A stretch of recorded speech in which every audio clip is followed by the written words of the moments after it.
छोटे बच्चों को कहानियां सुनने का बहुत शौक रहता है। आजकल की इस भागदौड़ भरी जिंदगी में सब इतने व्यस्त हैं कि बच्चों को कहानी सुनाने का किसी के पास समय नहीं है। अगर समय है भी, मोबाइल इसमें सबसे बड़ी बाधा है। परंतु आज भी कई माता पिता अपने बच्चों को कहानी पूरे हाव भाव और मजे के साथ सुनाते हैं। हम आपके लिए लाए कुछ बेहतरीन शिक्षाप्रद कहानी जो आपके बच्चों में नैतिक मूल्यों का उत्थान करेगी। एक जादुई पेड़ की कहानी। दो भाई थे जो एक जंगल के किनारे रहते थे। बड़े भाई अपने छोटे भाई से बहुत प्यार करता था और सभी एक साथ खाना खाते थे। एक दिन बड़े भाई बाजार में बेचने के लिए जलाऊ लकड़ी की तलाश में जंगल गए। वह पेड़ के बाद पेड़ की शाखाओं को काटते हुए चला गया और अंततः वह एक जादुई पेड़ पर आया। पेड़ ने उससे कहा, अरे दयालु, कृपया मेरी शाखाओं को मत काटिए। यदि आप मुझे बख्शते हैं तो मैं आपको अपना सुनहरा सेब दूंगा। बड़े भाई ने सहमति व्यक्त की, लेकिन पेड़ ने उसे जो सेब दिए वो उसकी संख्या से वह निराश था। लालच में आकर उसने पेड़ को धमकी दी कि अगर पेड़ ने उसे और सेब नहीं दिए तो वह उसे पूरी तरह से काट देगा। बड़े भाई की इस बात से नाराज जादुई पेड़ ने बड़े भाई पर सैकड़ों छोटी छोटी सुइयों की बौछार कर दी। बड़े भाई दर्द से चिल्लाते हुए जमीन पर गिर गया। दर्द के कारण बड़ा भाई तड़प रहा था। शाम का समय भी हो चुका था। छोटा भाई चिंतित हो गया और अपने बड़े भाई की तलाश में जंगल में गया। उसने देखा कि बड़े भैया के शरीर पर सैकड़ों सुइयां लगी हुई हैं।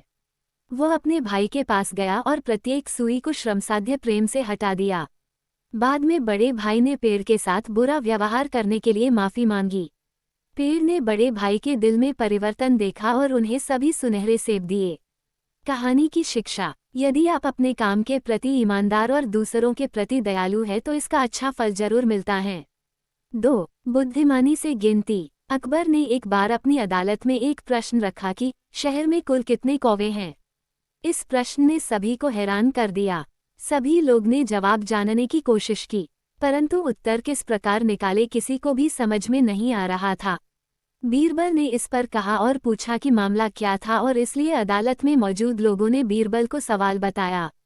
बीरबल तुरंत मुस्कुराए, अकबर के पास गए और घोषणा की कि उनके सवाल का जवाब 21,523 है।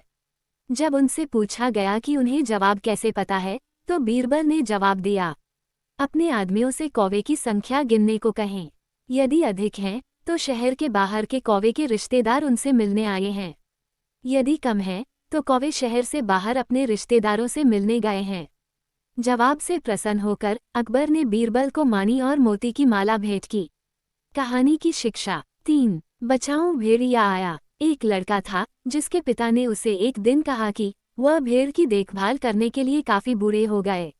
भेड़ों को हर दिन घास के खेतों में ले जाना पड़ता था और भेड़ से मोटी ऊन प्राप्त करने के लिए उन्हें देखना पड़ता और चराना पड़ता था। बूढ़े होने के कारण पिता ने अपने बालक को भेड़ चराने के लिए कहा। लड़का हालांकि दुखी था। वह दौड़ना और खेलना चाहता था। वह उबाऊ भेड़ नहीं देखता चाहता था, इसलिए उसने इसके बजाय कुछ मजा करने का फैसला किया। वह जोर से चिल्लाया, बचाओ भेड़िया, भेड़िया। सभी गांव वाले हथियार और पत्थर लेकर जंगल में बच्चे को बचने के लिए पहुंचे। जब उन्होंने देखा कि कोई भेड़िया नहीं है तो गांव वालों ने कहा कि लड़का शरारत में हमारा समय बर्बाद कर रहा है।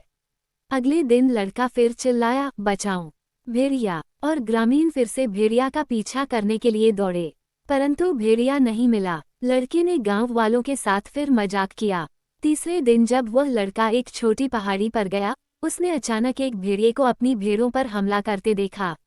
वह जितना आवाज लगा सकता था उसने लगाई, बचाओ भेड़िया, भेड़िया। लेकिन ग्रामीणों ने सोचा कि वो उन्हें फिर से बेवकूफ बनाने की कोशिश कर रहा है, इसलिए वे भेड़ को बचाने के लिए नहीं गए।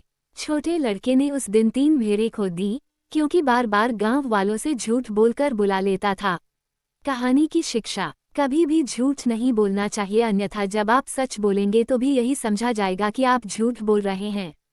4. सोनपरी। एक गांव में बहुत ही लालची अमीर आदमी रहा करता था।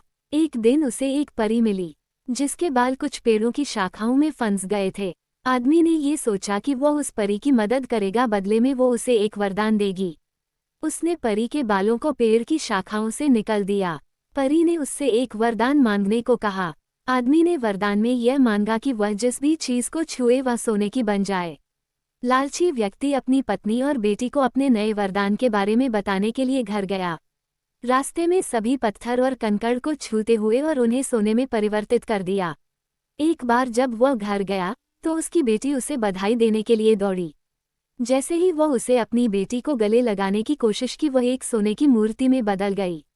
उसने अपनी मूर्खता का एहसास किया और अपने बाकी दिनों को अपनी इच्छा को दूर करने के लिए वापस परी के पास गया। आदमी ने परी से माफ़ी मांगी और कहा, मैंने आपकी मजबूरी का फ़ायदा उठाया है, मुझे यह वरदान नहीं चाहिए, मेरी बेटी को वापस ठीक कर दीजिए। कहानी की शिक्षा, लालच हमेशा पतन की ओर ले जाता है। 5. गुलाब और कैक्टस की कहानी।